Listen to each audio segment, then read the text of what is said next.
Good evening, all. When I do these reviews, I usually try to watch, rewatch the movie that I'm reviewing uh, prior to submitting the review.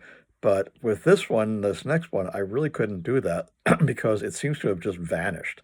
I cannot find it free streaming anywhere. In fact, it's very hard to find it streaming at all. And it's rather surprising because it's really a good movie.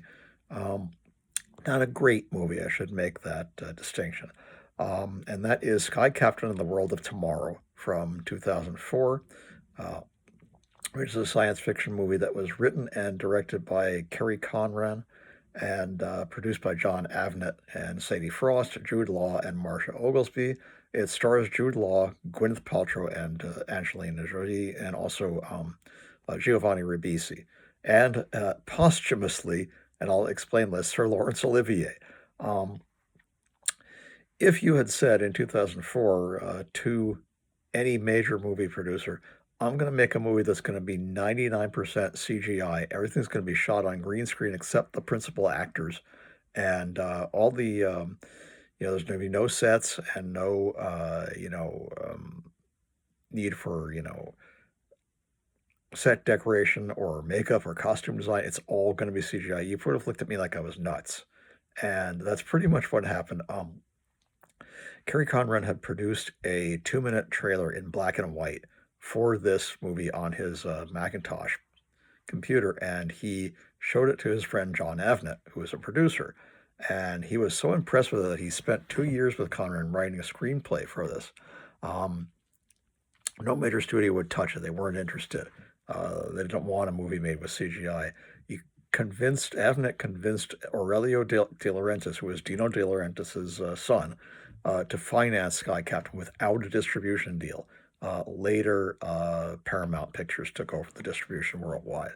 But it used 100 digital artists, modelists, animators, and compositors using multi-layered 2D and 3D backgrounds for the live-action footage, while the entire film was sketched out on storyboards and recreated by using CGI animatics. I've seen some of those animatics, and they're really good.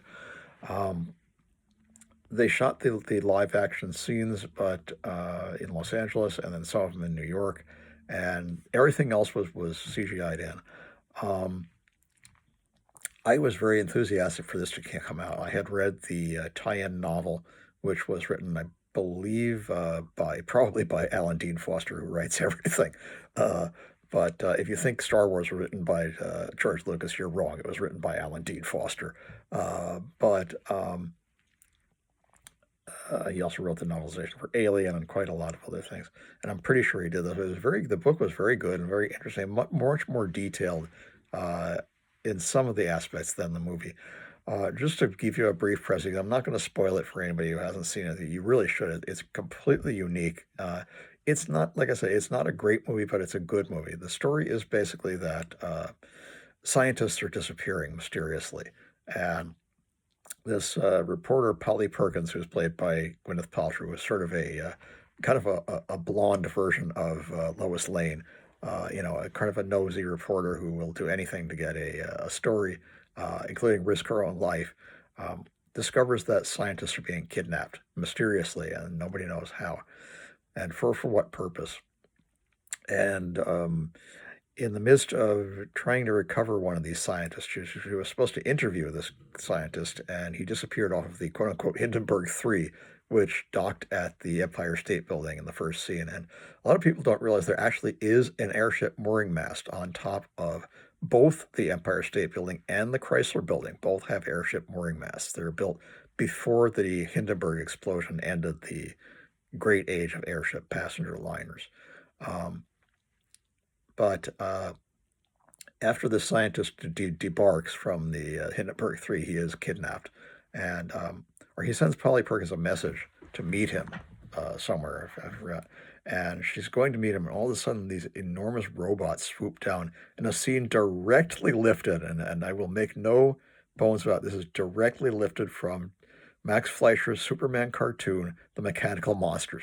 The robots look exactly the same. They fly, they're humanoid, they have, humanoid shaped heads, and they have like a department in their chest. In the original one, they're robbing banks, but in this one, they're just trying to they kidnap Polly Perkins, I think, and then they have to.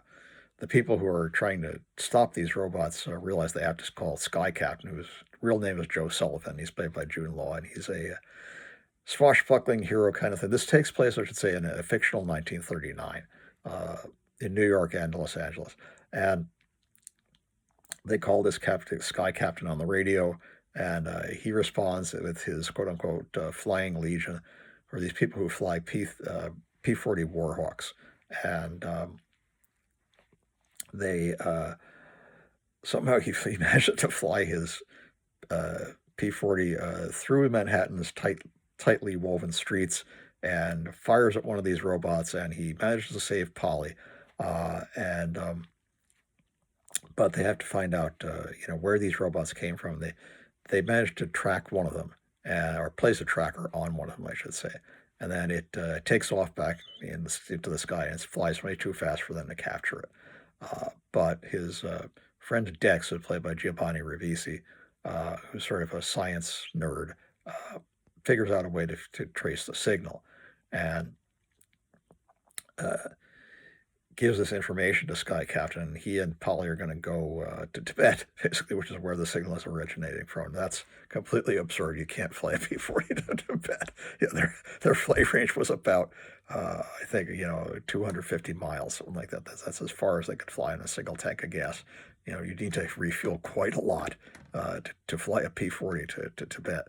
Plus the fact that they weren't really made to take two people. It was a single-person fighter. Yeah, you could possibly sneak a second person in, but it would not be comfortable in that cockpit at all. Anyway, if you suspend your disbelief about those things, they land in Tibet and they find these kind of corrupted monks, and they tell them about this strange character known as Dr. Totenkopf. Totenkopf means death's head in German, and something called Einheit Elf, or Unit 11, which was something formed after the end of World War I. But nobody knows too much about it. It's very top secret, and basically anybody who inquires about it too much has a tendency to disappear. Without spoiling too much about what goes on, they have to track down Dr. Totenkopf and figure out what he's doing. When they do, it turns out it's something rather horrific, and they have to stop him.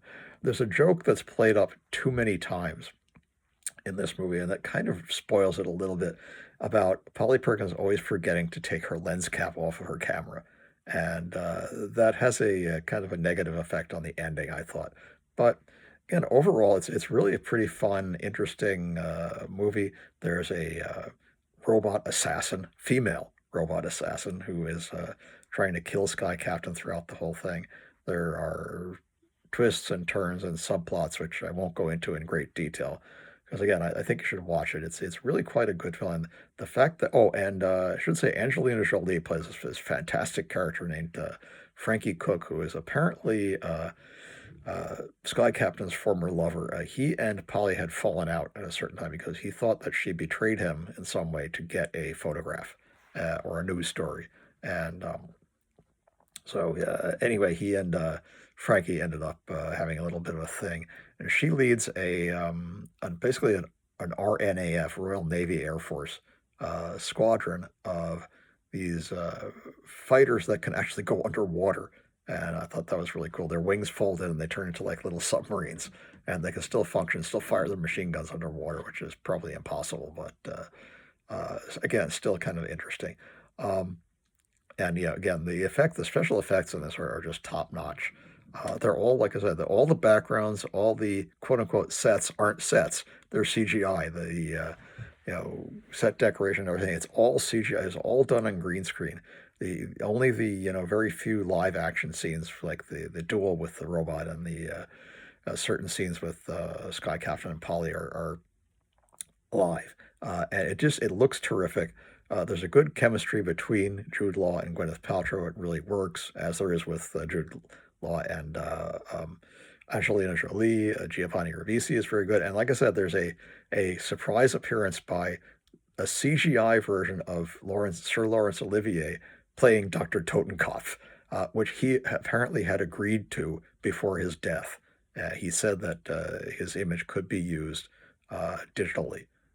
and they did that, and there's kind of a surprise to that as well, which again I won't spoil. Again, 2004, Sky Captain and the World of Tomorrow. Not a great film, but a good film, and the special effects are just jaw dropping.